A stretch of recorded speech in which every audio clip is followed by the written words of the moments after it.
How's it going, everybody? In this video, we're going to take a look at our next topic on the Palo Alto Firewall, which is going to be the site-to-site VPN. So this is one of the features on the Palo Alto that we'll be able to test. It's more advanced, that doesn't require a license. Global Protect does require a license, so I'll walk you through the config because I've demoed it out just to see if it would work. And it kind of works, but I'll go into more detail on that later. So the way that the VPN process works on the Palo Alto Firewall is no different than it does on a Cisco box. Very similar operations and things like that. So I'm not going to go into the nitty-gritty details of how site-to-site VPNs really work because I've covered that countless times on the channel already. So if you want to know how site-to-site VPN works, go and check out some of the older content that's on here. Look up, search for VPN on the channel, and you'll find VPNs on the channel. I've covered a lot of site-to-site VPN, so that's basically where we're at with that. So what I'm going to do is I'm going to walk you through kind of what needs to be configured in order for this to work here between a router and a firewall. So we're going to have to do a little bit of initial configuration. Well, we'll start on the Palo Alto. We'll get the Palo Alto up and running and it configured, and then we'll focus on the Cisco router config and get it all squared away, and then we'll work on getting follow-on operations up and running. So let me go ahead and bust out my pen tool real quick, and let's dive into this. The process is actually very simple. If you take a PA firewall and you take a Cisco router, and you have some sort of internet connectivity here in the middle, whatever that might be, right? So we have some sort of internet connectivity here. It could be internet, it could be anything else. 4G, LTE, us engineers, we don't care. But behind it, there's going to be something that we need to connect. So we have some sort of LAN. So we're going to do LAN 1 and we're going to do LAN 2. This is going to give us the ability of playing around with a lot of different features. So the way that you want to do this is obviously you're going to need your phase 1 communication, which is going to be the communication from control plane to control plane. This is going to be your encryption, your authentication, your group, your hash, all that type of stuff. That doesn't change between the routers at all. You also have your phase 2, right? So this is going to be the data plane. So I'm going to draw a tunnel here. This is going to be phase 2. And your data plane traffic is going to flow like so. So it's going to be LAN to LAN communication. Now, when it comes to the way that the PA does it, there's an extra step, what's called the Ike Gateway, and there's also the Ipsec Tunnel. And this allows it to do routed-based tunnels. So if we wanted to, we could run a dynamic routing protocol over the PA firewall. We're not going to demo that, but we could if we wanted to. But the idea with the way that PA works, you configure your phase 1 config, then you do your phase 2, you set up your Ike Gateway, then you have to set up your communication for the Ipsec Tunnel. Then you have to go in and have fifth step, and you actually have to allow the communication from the firewall over the VPN access and all that type of stuff. So there's a number of additional steps that need to happen in order for this to work. It's not clean, so I'm going to do my best to try to get it to work. The few times that I've demoed it, I always miss little minor details because I don't have it memorized like I do on a Cisco router. There's actually less moving parts on a router and even on an ASA firewall than there is for a Palo Alto. Palo Alto requires a security policy in order to allow the traffic between the zones and to allow the traffic to come in on the box. So there's a number of additional steps that we're going to have to go through. We're going to start with the VPN stuff, and then we'll work on the policies and then the static routing and all that type of stuff as we go along. So it's going to take us a little bit to get through this video. That's why I'm not spending a ton of time on the concepts. I'm focusing more on the implementation. So let's go ahead and dive into this config. I'm going to go ahead and get out of the way and pull up our firewall here. So if you click on network and you expand network profiles, there's a number of them here, and we can see that there's a couple of already in place Ike or phase 1 profiles here. If we wanted to use them, we could. I am actually going to click on this guy here and delete all of them. Yes, delete them all. I don't want to have any of these crypto profiles here because I don't want there to be any overlap between the profile that I'm creating and the profile that the Cisco router will have. So we're going to add a crypto profile. We're going to call this Ike Phase 1. Let me go ahead and do this. So with the DH group we're going to add here is just going to be group 5. The authentication we're going to use is going to be SHA-1. The encryption we're going to use is AES 128. We don't have to do anything additional with the lifetime because it's by default 8 hours is fine. So I'm going to click on OK there. Ike Phase 1. And then we're going to go to Ike Phase 2. Or in this sake here at the crypto profile. We're going to delete all those guys. Yes. We're going to add in our own. And we're going to call this Ipsec Phase 2. The protocol will be ESP for the actual encryption of the data. And then we're going to tell it what level we're going to use. We're actually going to use ESP 256 CBC. And the reason why I'm doing that versus 128 is because with doing the Ike crypto profile or Ike Phase 1, we're using AES 128. So that's going to give me the ability of recognizing the difference between Phase 1 and Phase 2. It has absolutely nothing to do with how the actual VPN will work. I'm just choosing to use a stronger encryption as the actual data plane encryption than 128. 256 is just a little bit stronger, but the 2 for Phase 2 comes into play with the 256. It's my weird way of correlating. And then authentication. This technically isn't authentication. So it is, but it isn't. So authentication, you obviously have, it's like if we meet in person, I tell you that I'm going to be wearing a blue shirt and blue jeans, and I show up wearing a green shirt and blue jeans, you're going to be like, I don't think that's Rob. You know, where integrity is, if you send me a message and I check that message and I'm not sure if you mess with it, there's a way for me to detect whether it is through like a hashing, or back in the day, you'd take an envelope, you'd write a letter, and you'd take a wax seal, you'd stamp the seal on the envelope, and if the seal was broken, you knew that something had been tampered with. No different than, hey, I have this conveniently placed bottle of Frank's Red Hot right here. When I bought it, there was a seal on this. If the seal's broken, which it is, I can open it. I've used a little bit already. That if the seal's broken, I know this might have been tampered with, and I don't want to use it. So that just goes, that's the authentication piece. They really should rename it to be integrity.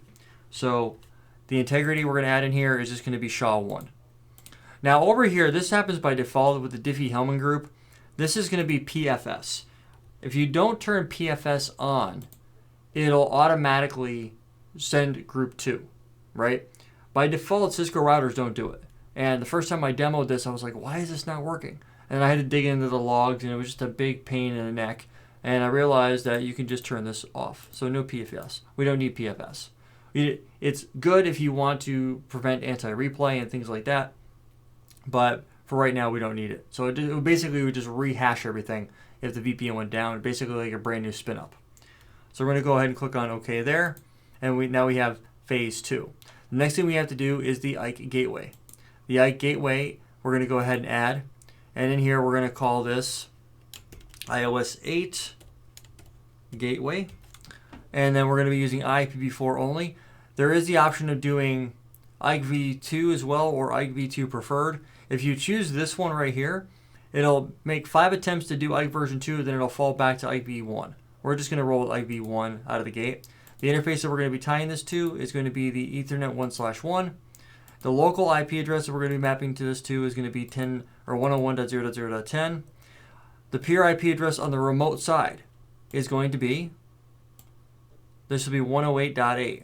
So 108.0.0.8. And it's going to be a pre-shared key. So I'm going to come in here and type in Cisco 123. And to confirm the pre-shared key, Cisco 123. Okay. Local identification, if we wanted to be using, we're using Ike version 2, we could say local identification is going to be an IP address, an FQDN, all that type of stuff. We're not going to be doing any of that.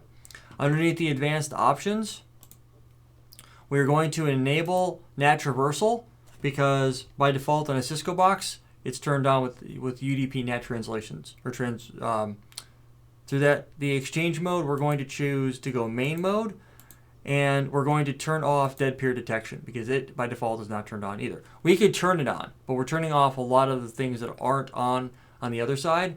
And then if we want to do the crypto profile, we're going to go ahead and grab the crypto profile there to tie it here so we know what's what.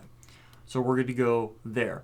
I'm going to go ahead and click on OK, because you got to remember there is no we had the default or one of the other profiles, we need to make sure that we associate that. I'm going to go ahead and click on OK. So that gets us our Ike Gateway. And what I'm going to do now is I have to go scroll up a little bit to the Ipsec Tunnels. Now the Ipsec tunnel, we're going to go ahead and add a tunnel. The name is going to be Ipsec to iOS 8. The tunnel interface that we're going to be tying to, we don't have one currently set up. So we're going to click on tunnel interface. I'm going to come in here and I'm going to call this tunnel 18 between Palo Alto 1 and router 18. The virtual router that this is going to tie to is going to be the default virtual router, and the security zone, I don't actually have a security zone for that set up yet, so I need to create one. I'm going to click in here and go zone and call this VPN. Okay, I'm going to go ahead and click OK there, because then I need to, you could use, I haven't tested it if you map it to the internet or the outside security zone. I've always created a new zone and mapped it to it and gone that route. The IPv4 address on this side, we're going to add one, and we're going to give it a IP address of 10.1.18.8/24. Actually, let me just do 10.1.8. There we go. So that's going to be able to, for me to communicate between Palo Alto 1 and iOS 8. I'm going to go ahead and click on OK. And the Ike Gateway that we're going to be using is, we're going to click in here and we have iOS 8 Gateway. The Ipsec Crypto profile that we're going to be tying here is going to be Ipsec Phase 2. And if we click on proxy IDs, we don't have any information in there to give. So we're going to go ahead and click on OK.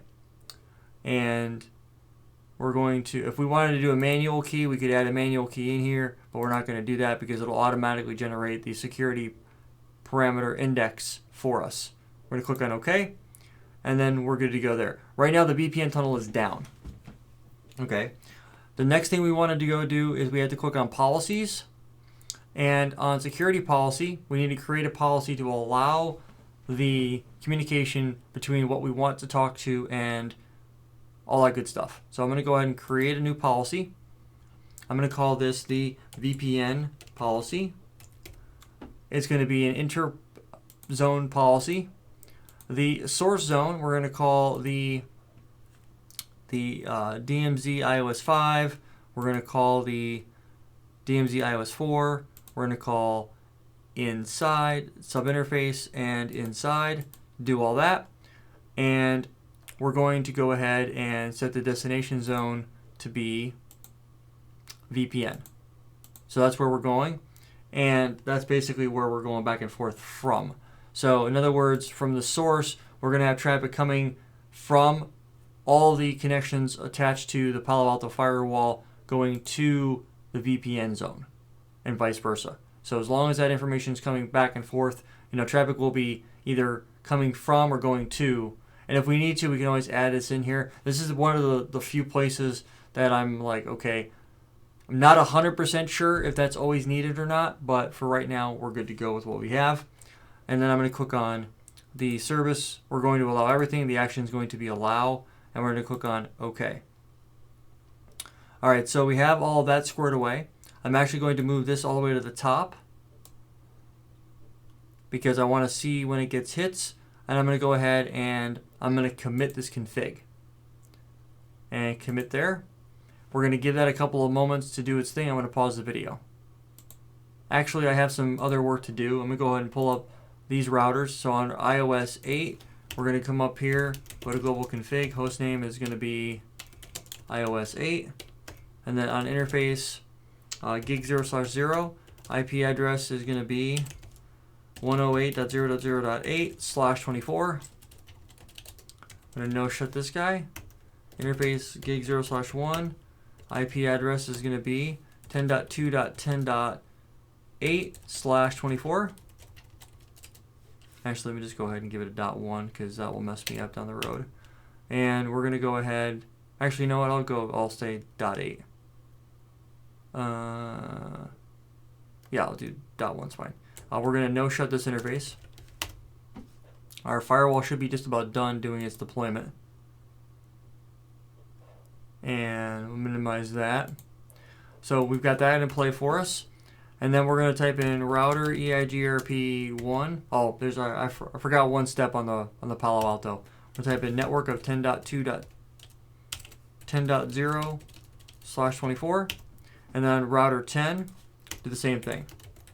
Type in router, or I'm sorry, interface host name of iOS 10, and then the interface gig 0/0, IP address of 10.2.10.8/10/24. No shut the interface. I'm going to come in here and type in interface loopback 0, IP address of 10.2.0.10/32. Well, let's do /24. And we're going to type in router EIGRP 1, network of 10.0.0.0, 0.255.255.255. That'll form us an EIGRP adjacency with router 8, and it does. So we're good to go there. Do show IP route.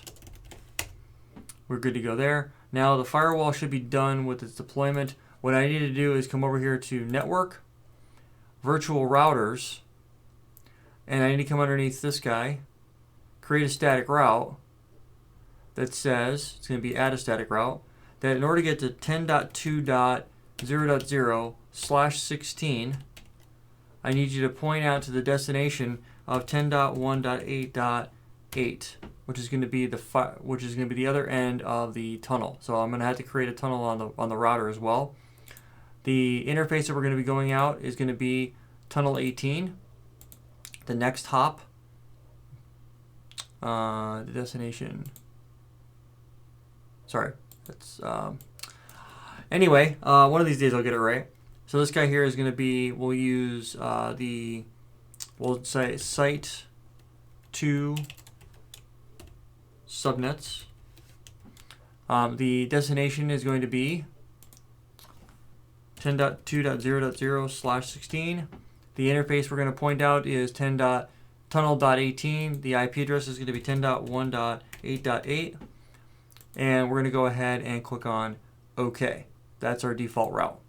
So we got a more specific route, so that should send traffic over the VPN tunnel. Okay, I'm going to go ahead and click on OK. And I'm going to go ahead and commit that. So that should be all I need to really worry about there. I'm going to have to go underneath here, and I need to create an IP route 10.1.0.0 255.255 0.0 10.1.8.1. That's going to configure my default route to wherever I've got to go. Underneath router EIGRP 1, we're going to type in redistribute static. And we're going to specify a metric value of some high value, like that. I'm also going to create an IP route, a default one, to 108.0.0.1. And I'm going to, once this guy is completely squared away there, okay, he's got everything up and running to this point, which is good. I'm going to come back over here to the Ipsec Tunnels, and you're going to see that the Ipsec Tunnel is going to stay down. The status is online, which means it should be working, but it's not passing any traffic yet, and that's expected. If I was to pull up Secure CRT and look at this, go ahead and log into him real quick. We go on the iNet router real quick as well, and I need to configure interface gig 4, IP address of 108.0.0.1/24. No shut it, and then IP NAT inside. and I'm going to type in IP access list standard NAT and permit 108.0.0.0/24. There we go. Write that config. So now when I go back to router up to the Palo Alto Firewall and I ping host from a source, I should say ping source of 101.0.0.10 to a host of 108.0.0.8, I should get ping replies. So what this basically tells me from an underlay perspective or from an internet connectivity perspective, Palo Alto 1 can ping to router 8. Because I know I can ping it, that means that I have internet reachability or simulated internet reachability. The next thing I'm going to go do is back on the iOS 8, I'm going to come in here and I'm going to type in the crypto. I want to pull up the firewall and I want to go back to the variables that I've put in here. So we know that what we're going to be configuring. Crypto ISACAMP policy 10. I'm going to use the authentication of pre-shared key. The encryption we're going to use is going to be AES, and we're going to be using 128. 128 is the default. The group we're going to be using is 5. The authentication, or I should say the hash, is going to be a SHA value, and we're good to go there. Now I need to come in here and type in the crypto ISACAMP key value is going to be a clear text key, and we're going to use Cisco 123 to an address of, and I'm going to be specific here, I'm going to type in 101.0.0.10. Next thing I need to do is come over back to the firewall, click on the Ipsec Crypto, and look at the values that are up here. So I need to come in here and type in crypto Ipsec transform set of tset with the ESP as my, and AES 256 is my encryption, and my ESP SHA HMAC as my integrity check. And there we go. Now the next thing that I need to do is we're not configuring crypto maps at all. No crypto maps here. What we need to do is I need to create a crypto profile, and then I'll create another tunnel on this router, and this will be the IPsec IPv4 tunnel. So I need to come in here and type in crypto IPsec profile. I'm going to call it profile, and underneath here I'm going to type in set the transform set to be tset, and then I'm going to exit out of here and type in interface tunnel 18. Tunnel source is going to be gig 0/0. The tunnel destination will be 101.0.0.10. The tunnel mode will be IPsec IPv4. And the IP address here will be 10.1.8.8/24. And I'm going to type in the tunnel protection is IPsec profile. And assuming that I've done everything correctly, the tunnel should come online and we should be good to go. So everything worked out in that respect. So ISACAMP came on right there, and the line protocol of the tunnel came on. So that means I should be able to do a show crypto IPsec or ISA SA, and I have an active tunnel. If I come here and do an IPsec SA, I haven't actually started passing any traffic, but the tunnel is up. If I get back over here to IPsec tunnels, the tunnel is now online. So if I come in here and I go to, say, iOS 10, and I do show IP route, I should be able to ping, theoretically speaking, I should be able to ping, let me go ahead and cancel that, ping 10.1.10.10. And if everything works out, I should be able to ping, let's see what iOS 8 has here for show IP route. I have a static route going over, let me go ahead, can I ping 10.1.8.1? Okay, that's right, I can't ping from there. So let me go over here and let me ping, hit the up arrow, and we're going to do this. Ping from a source of 10.1.8.1 to a host of 10.1.8.8. Cannot assign requested address. So show interface tunnel dot tunnel dot 18.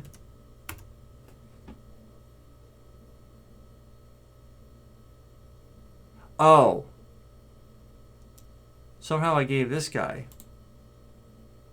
Did I seriously do that? I did. Hold on, let me go to the Ike Gateway. Did I seriously give? No, I couldn't have done something that dumb.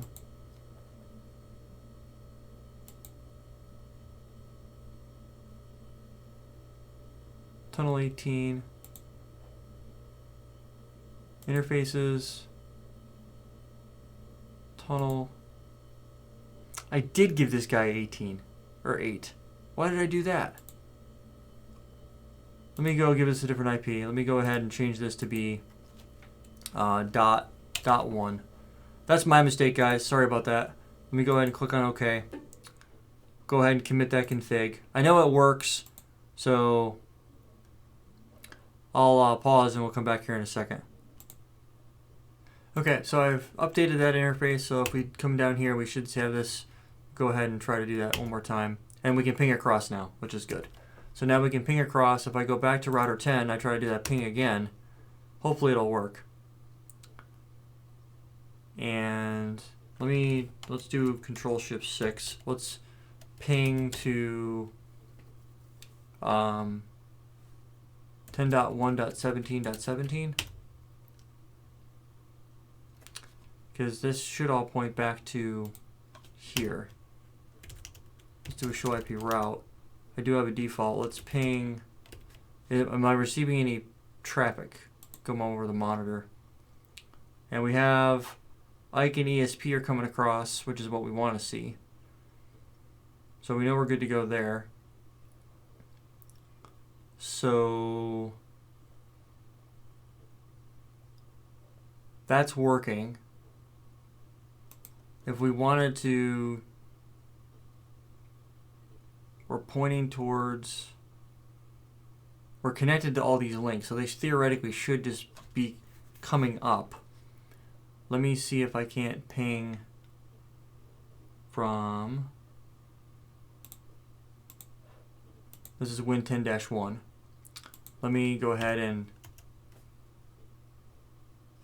let's ping 10.2.10.10. Okay, I can ping across the wire. So this guy is obviously responding. Because if we do a show IP interface brief, we're pinging this IP. If we ping 10.2.0.10, that also responds. So we know the VPN's working. Did I not put in that firewall rule to allow the traffic to communicate?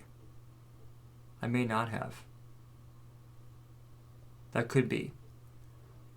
But if we come back over here to the network tab and the Ipsec tunnel, we can see that traffic is, if we go tunnel info, we can see traffic is being encapsulated, de-encrypted.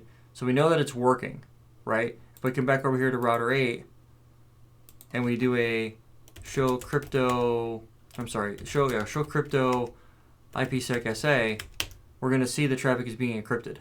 So we know the VPN's working. If we were to come in here and do a pipe include PKTS, that's basically the breakdown. So if I come over to router 10 and I go to global config and line BTY 0/4, login is local and the transport input is all. And I also type in IP HTTP server and IP HTTP authentication is local. Username is Rob, privilege level of 15, password of Cisco.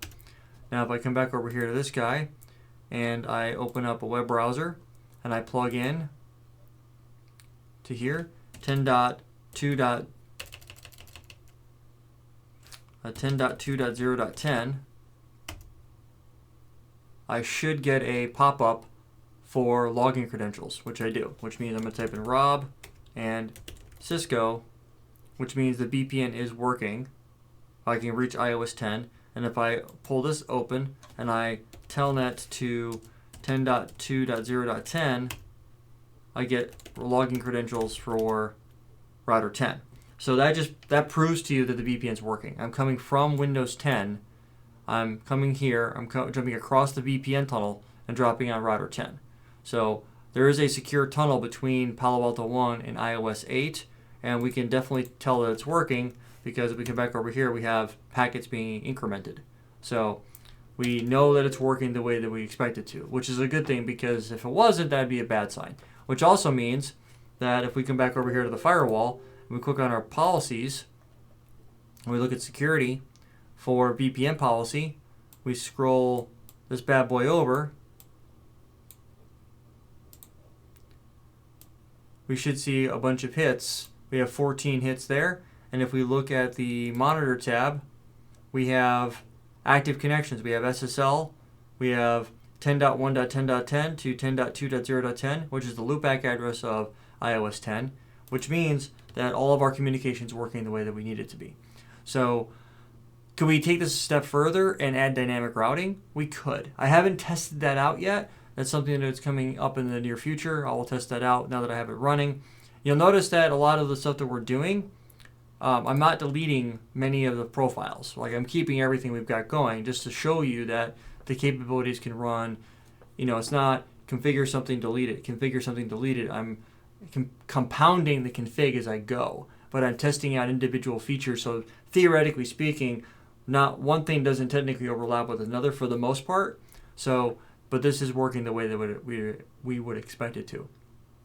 We'll take a look at Global Protect as well for remote access VPN in an upcoming set of videos. But for right now, as far as I'm concerned, we are in the clear. We've got going on what we need to have going on in order for this to work. Until next time, guys, thanks so much for stopping by. Actually, you know what? Let me do one more test. From 17, I should be able to ping 10.2.0.10. And there, that worked. Okay. And, so from 10, I should be able to ping 10.1.17.17. Okay, so I think I know what the problem is here. So this is a unidirectional issue. Okay, so if we come over here to the policy and we click on VPN policy, the source is saying anything from any one of these to the destination of VPN. But if VPN is the source, but not the destination, so if we were to come in here and we add VPN to this, and then we add destination, we add in DMZ. This is the one thing I forgot to do earlier. Inside and subinterface. We've added all these to these. I'm going to go ahead and click on OK. I'm going to commit this. Commit, and I will pause while that finishes doing that. By adding in VPN to inside, now we're saying it's not just the inside of Palo Alto 1 to the VPN, allow that flow, or I should say don't allow this traffic. I want you to allow this traffic as well. So, all right, with that applied, I should be able to come back over here and ping, and then the ping works now. So if I was to telnet, and if I was to ping 10.0.10 now, that would work as well. If I was to telnet to 10.1.17.17, whoops, Control-Shift-6 on that one. Control-Shift-6X. I have to wait. Bummer, dude, but you get the point. So if we do that one more time, the telnet should work. We should be able to log in, and if I can type in the right password, obviously. Boom. So we're telnetted in. So that just goes to show you that the communication does work. We go back to network and Ipsec Tunnels, and we click on the tunnel info. We are definitely passing traffic back and forth, which means that we're working, doing what we need to do. So that being said, now for real this time, now that I've updated the policy, let's go back to the policy and just rehash what we took a look at. On the VPN policy, we go ahead and get out of the way. Click on this guy. We're saying from the source, if the source is VPN subinterface inside DMZ iOS 4 or 5, or the destination is DMZ iOS 4 or 5 inside sub interface or a VPN allow the communication. We're going to allow anything to come across. We don't care what it is, allow all the communication to happen. But it's bi-directional communication. So the policy was restricting us from communicating from router 10 to upstream because we were doing kind of a unidirectional flow. So keep those things in mind as you're going forward. That being said, ladies and gentlemen, again, thanks for stopping by, and we'll catch you guys in the next video.